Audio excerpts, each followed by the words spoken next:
I discovered my husband sexting my BFF, planning to leave me over money inheritance, so I divorced him made him regret losing me forever. I, female 40, my husband, Jake, male 42, and my BFF, Carla, female 39, have all been friends since grade school. We grew up together and kept in touch throughout college, and when I began dating my husband, as we both went to the same college. Jake and I have been married for 10 years now, and for the most part, it's been a great marriage. Jake didn't grow up with much, and he tends to be very poor with financially planning things out, kind of a buys first, budgets never kind of guy. He does earn a decent amount as a retail manager, but he spends like his entire paycheck needs to be used up. I, on the other hand, grew up in a wealthy neighborhood, and my family has a lot of money. I also don't flaunt my wealth, including in front of friends and/or my husband. The only help I've taken from my parents is to pay for my college education and to get a STEM job that pays well. I could live a lot more luxuriously, but I've always just saved a huge chunk of my money because I want an easy retirement. That means I tend to buy stuff at discounts and through coupons. I wear my clothes until they can't be worn, and I use an older iPhone instead of the newest model. I also don't expect my parents to leave me all their wealth, and I've been very open about telling them that they should donate it to charities in various estates. This has been the main source of friction in our relationship, as Jake tends to use our joint savings for these stupid purchases he tries to sell as good for us. Like once, he bought a vintage car on impulse as he was driving and saw it on somebody's lawn. He said he was going to flip it and sell it for a profit, but the car's just been an unfinished project. Despite this behavior and my repeated confrontations, Jake is great in all other aspects. I have tried to clearly communicate to him that he shouldn't get used to a crazy lifestyle because I'm not going to blow through my savings, and well, he doesn't have any. He also recently found out that I won't be expecting an inheritance, and he said that it would be a great help for us as a couple. I get where he's coming from, since an inheritance from my family would likely be in the millions, and he is making points that are like, oh, we can never worry about money again, and things like that. But the point is, I don't think we, or at least I, would need it, and it would be much better if it went to a better place. Of course, it is entirely up to my parents, but Jake feels like I should actively push for more details on Dad's will and how much we'll be getting without being too rude. I think that's just trashy, and I have made it clear to my family that I would be okay with $5 or $5 million. I have been firm about this, and we have hashed and rehashed this issue to death. He hasn't brought it up recently, and I guess I took that to mean that he finally accepted my decision. Throughout this all, Carla has also been a huge part of our lives. She was my maid of honor at the wedding. She works as a contractor and helped me and my husband renovate our house. She also knows a lot about the issues we have had regarding finances and sometimes serves as the voice of reason when I get really mad at Jake and need space. She doesn't take sides usually, but makes me see reason and not do anything rashly. Carla also spends a lot of time with us on double dates with her boyfriend Brad, so I guess you could say we're a bit of a package deal. Recently, when I was waiting for my husband to come out of the shower, I saw a text from Carla that went something like, "You could come over when she's not over." I know that it's weird to snoop, but anyone would after seeing a text like that. I know that Jake uses like the same 4 passwords for everything, so I tried combinations until it opened. I went through the chats between Carla and Jake, and they filled me with so much freaking anger. They'd been sexting and talking about dumping their partners. And Carla even proposed being a false witness and making me out to be a psycho, and Jake eventually applied for divorce.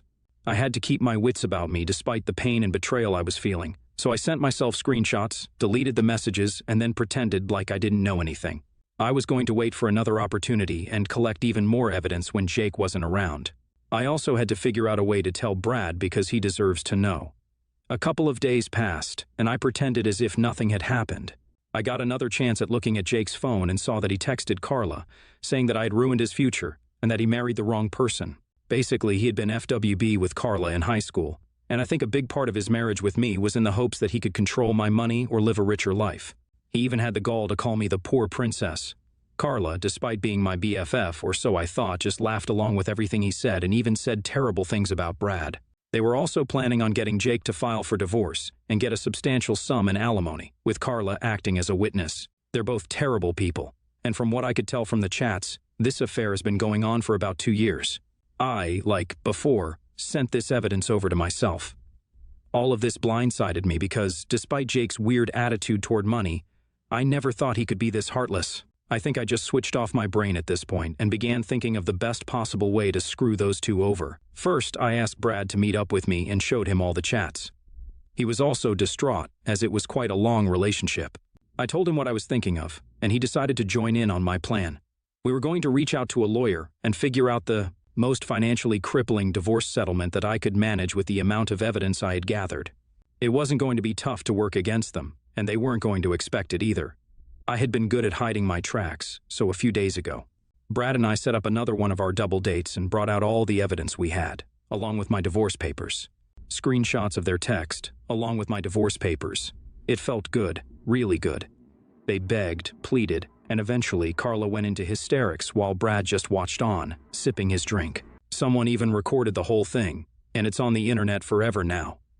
Jake tried to guilt trip me and talked about the good times we have and how he only stooped to this because he wasn't feeling satisfied with my way of living. Instead of talking to me, though, he decided to go to someone else so he can join Carla in hell for all I care. Now, I know I'm not the asshole for filing for divorce, but I do wonder if my behavior afterward was a little childish. I felt like I was just being spiteful and wasn't processing my hurt in a healthy way. I want nothing to do with Jake and Carla anymore, but was the way I confronted them and kind of wrote Brad into the process too much? Update, sorry about posting this immediately, as the divorce proceedings were still ongoing. Since then, Brad kicked Carla to the curb, and he's happily single. Carla has lost a lot of clients because of the video. I've gotten the house and all of our joint assets. I spent it all on kind of irresponsible stuff just to spite him. I could afford to because the money wasn't even something I needed. I spent it on my hobbies, clothes, and whatever the hell I wanted. My family has been amazing through the divorce, too. It may seem kind of petty, but they've been taking me on a lot of exotic adventures and to fancy places. And I've indulged a little by posting all of this on social media, just as a kind of passive-aggressive jibe about them. My mutual friends told me that Carla and Jay are now living together in a studio apartment, and because of the way Jake is with money, they're constantly at each other's throats. I have taken the time myself to be single, though, and I'm enjoying it immensely. Update 2. Jake reached out to me a few days back, saying he had made a terrible mistake and wanted to give things another shot. I was very, very cautious about this whole interaction and left him on scene. I had been no contact with him for a while, and a lot of our common friends had also cut him off. But I found out from a few who still kept in touch with him that he had been dumped by Carla. Turns out he went too far with his behavior, and Carla had had enough. She's moved upstate and started a new business. Jake, meanwhile, is now living alone and has gotten massive credit card debt. A few people who cut him off told me that he had reached out to them before texting me to ask for some money, basically by talking about how sad his life is and trying to guilt trip a few dollars out of them. I've gone through your comments and I know that I was in the right. I can be a little passive-aggressive because, I'll be frank, this man doesn't deserve any better, so I texted back, saying that I was done being his personal ATM and that he had the gall to call me poor princess, even though I made 3 times what he did. Just because I didn't blow through my money or tell everyone how much I was making. I then blocked him. Not the asshole at all, OP. I am shocked that someone could be so calculating about just using a person like this. You didn't do anything wrong by making the confrontation public or about enjoying your newfound freedom. Not the asshole, but it's kind of weird that you started flaunting money and changing your principles just to get back at your ex-husband. It feels like you were still hung up on the trauma of the betrayal. And I suggest you think about how to move forward. From the way you talk about your relationship with Jake, it's pretty clear that the issue of finances has been a red flag for some time. And it's crazy that you probably wouldn't have divorced him unless you found out about the affair. Next story. I, 40, female, have 4 siblings. Between the 5 of us, my parents have 9 grandchildren. While we were at my parents' house for dinner and for the kids to get their presents from them, in the middle of handing out their presents to everyone, they gave my nieces, Monica and Jill, a big box and said that this present was from them and my sister and brother-in-law, and it was something they were going to have to share. They opened it up, and it was a PlayStation 5. Many of my nieces and nephews were upset and jealous over the girls' present, and rightfully so. My parents tried to explain that the girls had already expressed interest in sharing one, and that their parents asked for help. So instead of the girls getting 2 or 3 presents like everyone else, my parents put what they would have spent on the girls toward the console and their parents paid the rest. I called BS on my parents and told them they just showed all the kids who their favorite grandchildren were. My parents said that wasn't true. They didn't spend any more on the girls than they did on anyone else, and if there were big purchases we wanted to get the kids, they would have helped. And that would have been their gifts to them. I told them I didn't buy that one bit or else they would have offered to help instead of waiting to be asked, and more importantly, they wouldn't have gifted it to the girls in front of everyone. Besides, kids don't offer to share things like that. They said that they thought it best to do it there so they could put it into context for all the grandchildren, instead of risking the girls saying that they got it from Grammy and Pops. We argued about it, and I took my kids and left. My parents have been trying to call me since Sunday to talk, and my husband thinks I should hear them out. One of my siblings is mad at me because now their kids are all upset because they believe me when I called out our parents favoring Monica and Jill. Now their kids and mine don't want to go over to my parents' house, which is ruining New Year's for them because our parents were going to watch any of the kids that needed babysitting. And our parents are upset the kids don't want to go over anymore. I was just advocating for my children, but am I the asshole for calling my parents out in front of everyone the way I did?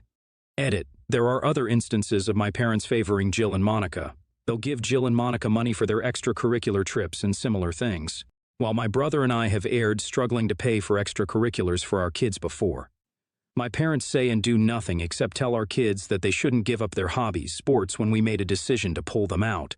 My parents have also been made aware in the past when one of us was struggling to get a gift one of our kids really wanted, and not a damn thing was said. So, no, I really don't believe their BS story or excuse that they would have given help if asked. They should have brought it up to all of us if they really were asked to help, so we could have had the same opportunity with our kids' gifts. Since they didn't, they should have had the girls open the gift at my sister's house, not made an entire spectacle of it. Regardless of whether you believe them or not, you're the asshole for doing this in front of the other kids, and I find your reaction completely extreme. You said that sis and brother-in-law asked, and your parents said they would have done the same had anyone else asked, so I don't think that's showing any favoritism. Although, obviously, a feeling of favoritism isn't a one-off thing, so no one could really say without knowing how they treat everyone for all the past Christmases and events. You're the asshole. You've created a scene in front of the children like a child.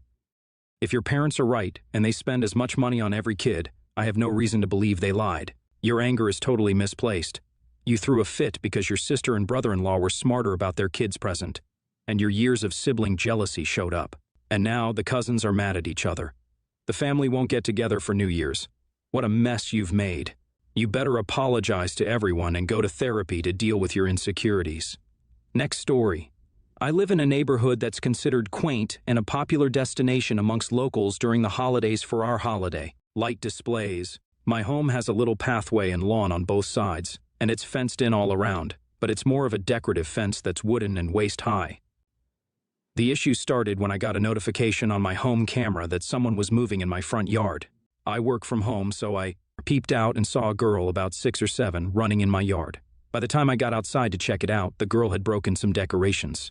She pulled lollipop heads off their stands and knocked over one of my reindeer, and one of the antlers snapped off.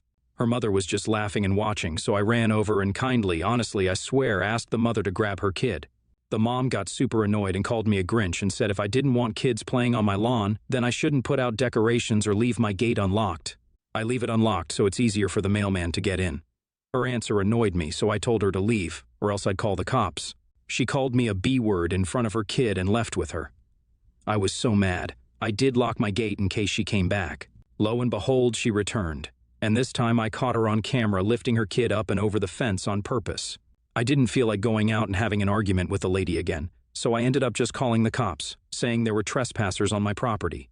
By the time they came, her daughter had trashed some of my inflatables. The cops told her pretty nicely to leave, but the mother got in their faces and started yelling. It caused a bit of a scene, and I ended up coming out. The cops asked if I wanted to press charges, but I said no if the lady promised to never come back. A few of my neighbors saw, and it's been quite a conversation in my community. One neighbor said I was an asshole for calling the cops, but another said I did the right thing because the same little girl took one of her angel decorations, and the mom wouldn't give it back. I do feel bad because the girl cried a lot though, so I'm not sure. Not the asshole. Your property was destroyed. You took the appropriate measures of nicely warning the mom first, and it didn't work. I'm sure even the neighbor who thought you did the wrong thing would feel differently when the mom and daughter decided to make their yard their own personal playground after trashing yours. The fact that the mom lost her cool and yelled in the face of the cops when they showed up proves that you weren't dealing with someone who could be rational or calm about it. I would have pressed charges. Absolutely not the asshole. Not the asshole. It's your property. You made it very clear that she wasn't welcome and why. She clearly just wanted to feel like she won, so she went back and let her kid run wild again just to spite you. You're also not the only one that she's disrespecting like this. If she comes back again, tell the police that you want to press charges. Maybe some actual consequences will teach her how to respect her neighbors. It's a shame that the kid got caught up in it, but that's not your problem, not the asshole. Our baseline for spreading holiday cheer is allowing kids to destroy our property, and the expectation is now that we must lock gates, otherwise we are inviting trespassers? Please, what a nightmare neighbor.